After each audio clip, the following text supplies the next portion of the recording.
আজকের recipe mutton কষা। সব থেকে সহজ পদ্ধতিতে এই মটন কষাটা আমি আপনাদেরকে তৈরি করে দেখাবো।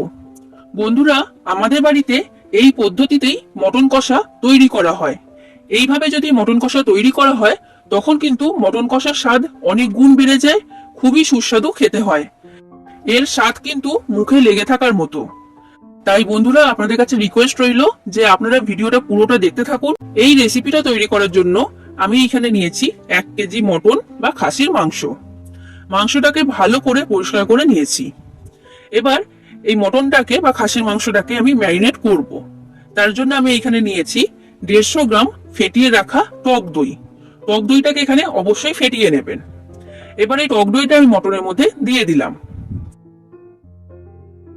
এরপর দিয়ে দিচ্ছি সর্ষের তেল। আমি এখানে 100 গ্রাম সর্ষের তেল দিয়েছি। এইবার টক দই আর সর্ষের তেলটাকে মাংসের সাথে আমি খুব ভালো করে মাখিয়ে নেব। আর একটু সময় নিয়ে ভালো করে মাখিয়ে নেবেন, যেন খুব ভালোভাবে এই সর্ষের তেল আর টক দইটা মটনের গায়ে লেগে যায়। এবার আমি এই মটনটাকে ম্যারিনেট হতে রেখে দেব 30 মিনিটের জন্য। আপনাদের হাতে যদি সময় বেশি থাকে তখন আপনারা 1 ঘন্টা মটনটাকে ম্যারিনেট হওয়ার জন্য রেখে দিতে পারবেন। তো আমি ভালো করে সবকিছুকে মটনের সাথে মাখিয়ে নিয়েছি। এবার আমি 30 মিনিটের জন্য মটনটা ম্যারিনেট হওয়ার জন্য সরিয়ে রেখে দিলাম। এরপর দেখুন বন্ধুরা, গ্যাসের মধ্যে একটা কড়া গরম হতে আমি বসিয়ে দিয়েছি। আর আমি এখানে একটু বড় সাইজেরই কড়া নিয়েছি। মটনটাকে কষানোর জন্য একটু বড় সাইজের কড়া নিলে সুবিধা হয়। তো কড়াটাকে খুব ভালো করে আমি গরম করে নিয়েছি। এবার আমি কড়ার মধ্যে দিয়ে দিলাম 100 গ্রাম সর্ষের তেল। বন্ধুরা, এখানে আমি মোট 200 গ্রাম সর্ষের তেল নিয়েছি। অর্ধেকটা আমি মটনটা ম্যারিনেট করার সময় দিয়েছি, আর অর্ধেকটা এখন আমি কড়ার মধ্যে দিয়ে দিয়েছি। তেলটাকে আমি খুব ভালো করে গরম করে নিয়েছি। এবার তেলের মধ্যে দিয়ে দিলাম একটা তেজপাতা। তেজপাতাটাকে মাঝখান থেকে ছিঁড়ে আমি তেলের মধ্যে দিয়েছি। এরপর দিলাম ছোট চামচের হাফ চামচের মতো গোটা জিরে। কয়েক সেকেন্ড নাড়াচাড়া করে এগুলোকে আমি ভেজে নিলাম। এবার আমি এর মধ্যে দিয়ে দিচ্ছি পেঁয়াজ কুচি। আমি এখানে 400 গ্রাম পেঁয়াজ দিয়েছি। এবার পেঁয়াজটাকে দিয়ে ভালো করে ভেজে নিতে হবে। গ্যাসের ফ্লেমটা মিডিয়াম থেকে হাই ফ্লেমে রেখে পেঁয়াজটাকে আমি ভেজে নিচ্ছি। তো দেখুন বন্ধুরা, পেঁয়াজটা আমার ভাজা হয়ে গেছে। পেঁয়াজের মধ্যে লালচে রং আসতে শুরু করেছে, দেখে নিশ্চয়ই বুঝতে পারছেন। এই সময় আমি এর মধ্যে দিয়ে দিচ্ছি টমেটো কুচি। আমি এখানে বড় সাইজের 2টো টমেটো দিয়েছি। এবার টমেটোটাকে দিয়ে ভালো করে ভেজে নিতে হবে। তো দেখুন বন্ধুরা, টমেটোটাকে দিয়েও ভালো করে আমি ভেজে নিয়েছি। আর টমেটোগুলো কিন্তু এখন অনেকটাই নরম হয়ে গেছে। এবার আমি এর মধ্যে দিয়ে দিচ্ছি আদা রসুন বাটা। বড় চামচের 2 চামচ আদা বাটা দিয়েছি। আর এরপর দিয়ে দিলাম বড় চামচের 2 চামচ রসুন বাটা। এবার এই আদা রসুনটাকে দিয়ে ভালো করে ভেজে নিতে হবে। গ্যাসের ফ্লেমটা আমি মিডিয়াম থেকে হাই ফ্লেমে রেখে এটাকে ভেজে নিচ্ছি। তো দেখুন বন্ধুরা, এগুলো আমার সব ভাজা হয়ে গেছে। এবার গ্যাসের ফ্লেমটা কমিয়ে আমি লো ফ্লেমে করে দিচ্ছি। এবার আমি এর মধ্যে দিয়ে দিচ্ছি কিছু মশলা। তো সবার প্রথমে দিলাম 1 চামচ হলুদের গুঁড়ো। আর এরপর দিয়ে দিচ্ছি লঙ্কার গুঁড়ো। বন্ধুরা, আপনারা যতটা ঝাল খেতে পছন্দ করবেন সেই অনুযায়ী লঙ্কার গুঁড়োটা এখানে দিয়ে দেবেন। এবার হলুদ আর লঙ্কাটাকে দিয়ে ভালো করে এর সাথে ভেজে নিতে হবে। তো 1 মিনিটের মতো আমি মশলাটাকে এর সাথে ভেজে নিয়েছি। এইবার আমি এর মধ্যে দিয়ে দিচ্ছি ম্যারিনেট করে রেখে দেওয়া খাসির মাংস। তো সব মাংসটা আমি এর মধ্যে দিয়ে দিয়েছি। এবার গ্যাসের ফ্লেমটা মিডিয়াম থেকে হাই ফ্লেমে রেখে 2 থেকে 3 মিনিট খুব ভালো করে মাংসটাকে এর সাথে মিশিয়ে নিতে হবে। তো দেখুন বন্ধুরা, আমি খুব ভালোভাবে মাংসটাকে এর সাথে মিশিয়ে নিয়েছি। এবার আমি এর মধ্যে দিয়ে দিচ্ছি লবণ। লবণটা আপনারা স্বাদ অনুযায়ী এখানে দিয়ে দেবেন। আর এরপর দিয়ে দিলাম 1 চামচ চিনি। এবার লবণ আর চিনিটাকে দিয়ে মাংসটাকে খুব ভালো করে মিশিয়ে নিচ্ছি। আর এবার মাংসটাকে ভালো করে কষিয়ে নিতে হবে। বন্ধুরা, এই মটনটাকে বা খাসির মাংসটাকে যত ভালো করে আপনারা কষাতে পারবেন, মটন কষার স্বাদ কিন্তু ততই ভালো হবে।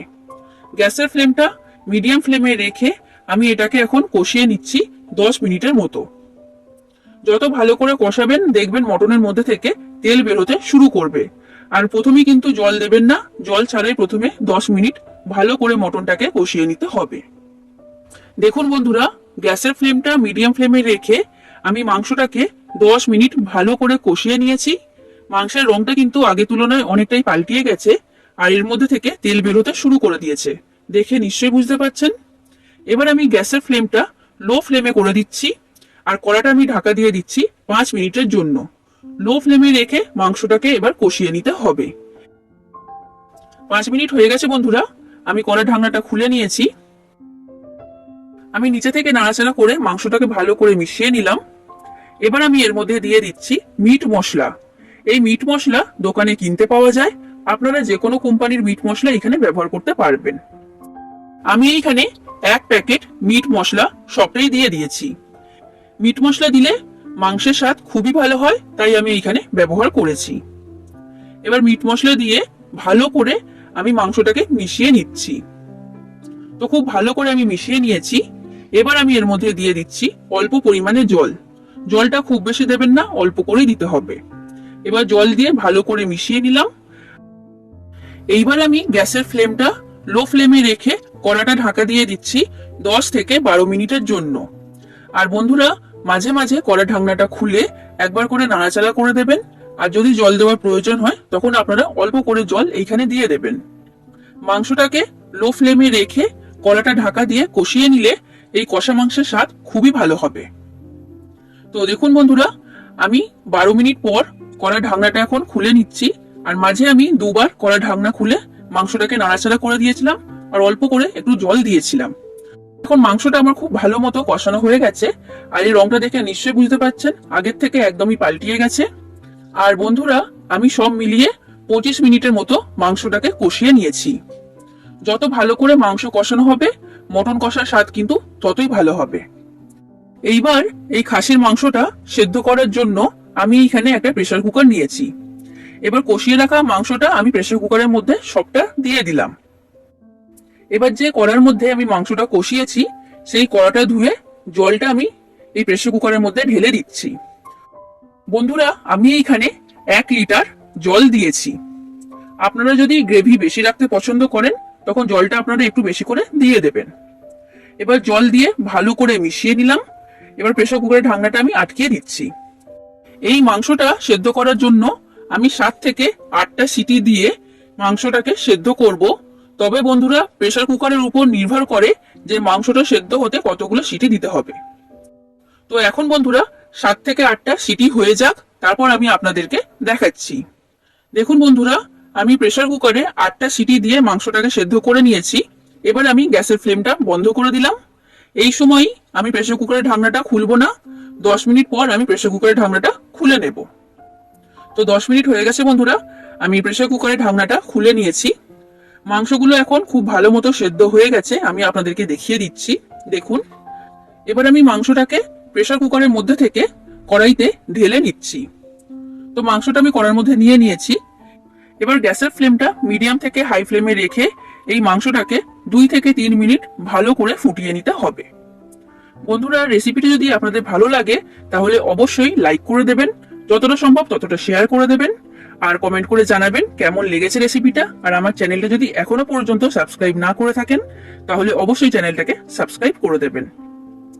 তো দেখুন বন্ধুরা, আমি মাংসটাকে 2 থেকে 3 মিনিট ভালো করে ফুটিয়ে নিয়েছি, আর এটা কতটা সুন্দর তৈরি হয়েছে দেখে নিশ্চয়ই বুঝতে পারছেন।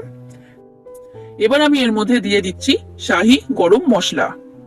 গরম মশলা দিয়ে ভালো করে মিশিয়ে নিলাম। তৈরি হয়ে গেল মটন কষা। এটা এখন পরিবেশন করার জন্য সম্পূর্ণ তৈরি। তাহলে বন্ধুরা, আপনারাও বাড়িতে এইভাবে মটন কষা তৈরি করুন। আশা করছি আপনাদের সকলের রেসিপিটা খুবই ভালো লেগেছে, আর কেমন লাগলো রেসিপিটা সেটা কমেন্ট করে অবশ্যই জানাবেন। আজ আসি বন্ধুরা, আবার দেখা হবে অন্য কোনো দিন অন্য কোনো রেসিপির সাথে। ধন্যবাদ।